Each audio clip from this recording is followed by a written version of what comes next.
Hello, everyone. So in this video, I'll talk about how we can prove the law of cosine by using some definition of the cosine and the Pythagorean. Okay, so first things first, we want to know what we are trying to prove. Okay, so for example, if you have a triangle, like I'm gonna go ahead and draw a rough picture. So let's say this is a triangle. Okay, and if you know the any like let's say this is side A, this is side B, this is side C, and then this is the angle like A. I'm gonna call this is alpha. So what we are trying to do, we want to find a relation between the side A and this alpha and the other two sides. Okay, so again, this is B.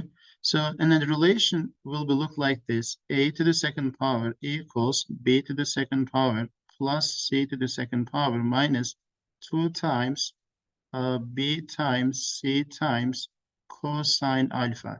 Again, this is the equation that we call law of cosine, and my goal is to prove this one. Okay, so to do so, let's get started with the triangle. So if you take a look at this triangle, there's a right triangle, and if I want to find the A in terms of some variable, I don't have BD, so which is why I like to see if BA is the whole distance is C, remember this is X, so which is why BD is gonna be C minus X. Okay, and now if I want to use the Pythagorean, so you know Pythagorean is like in this case BD squared plus CD squared equals BC squared. Okay, so BD is C minus X. Okay, so I'm gonna write C minus X squared plus CD is H, and then BC is A. So that is the equation. And if you look at the choices, I do have A squared alone, and then A squared alone, but the other side C minus X, which is this one, and A squared. So which is why that is my correct choice for A squared.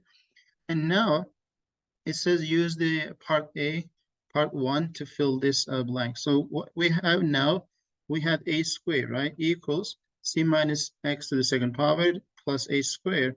It looks like we expand this one, right? So how do I expand this? So if you don't remember, so maybe I should do a side job right here. So C minus X times C minus X, like that means C minus X squared. You multiply every term. Okay, so C times C is C squared, C times X is CX, but this minus CX. And then you multiply these two, which is also minus CX. You multiply these two negative X's, which will give us X squared. So if you expand those, that will be equal to this guy. And then if I simplify this a bit, so you will get C squared minus, you know, instead of writing these two middle terms, CX and CX, which is like negative 2CX, because we have two copies of that, plus X squared. So these three terms is the same as this square term, and then there is a H squared after, and this is equal to A squared. So we didn't really do anything fun, which different. We just did the expanding, right? So there was nothing really new. So we just expand that. So we have H squared, X squared, that's that guy, plus H squared, which is this guy. And then we have another square, which we are missing is C. So we have to replace that. And then the other one that we have is negative 2CX. So negative 2CX, right? So let's keep that in mind. Okay.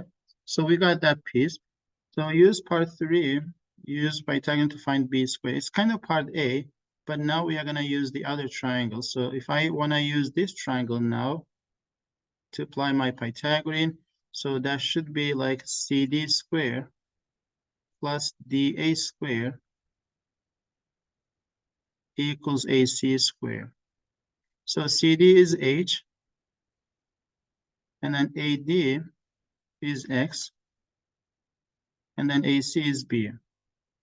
And from the choices, I have B squared equals X squared and H squared, so which is why that is the case. As a final step, we are going to combine step 2 and 3 to get something out like similar to what we were expecting. So we do have now like a bit complicated version, right? So part 2 was x squared, but we don't want to get x in our equation. We just like to get only sides ABCs, right? And we don't want h either.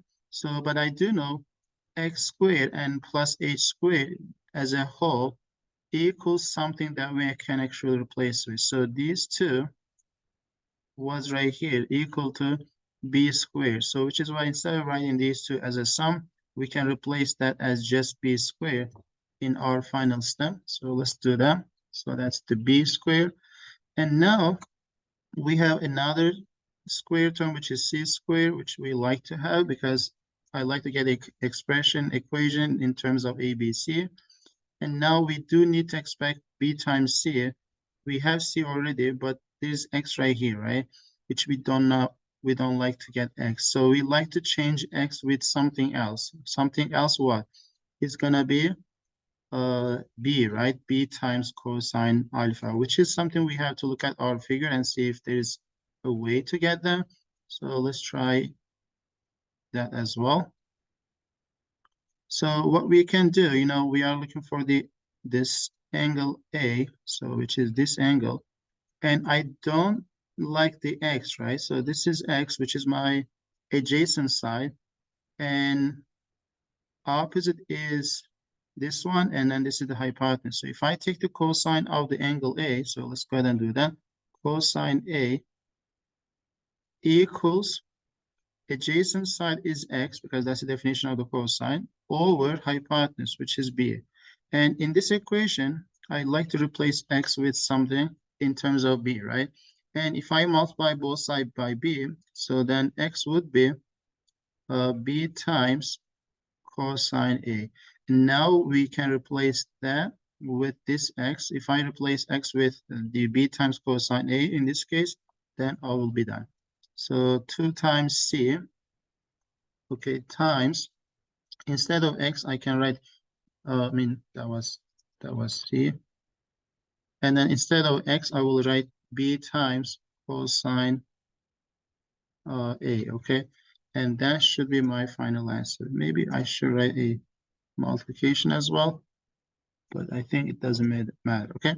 So that is basically law of cosine. I hope that process wasn't too complicated. So if you didn't get some of the parts, so please go back and review that piece and then make sure you convince yourself before you move on.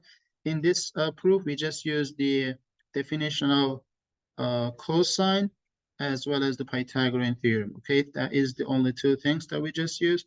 If you do need practice on those two, you can take a look at as well. I'll see you in the next video.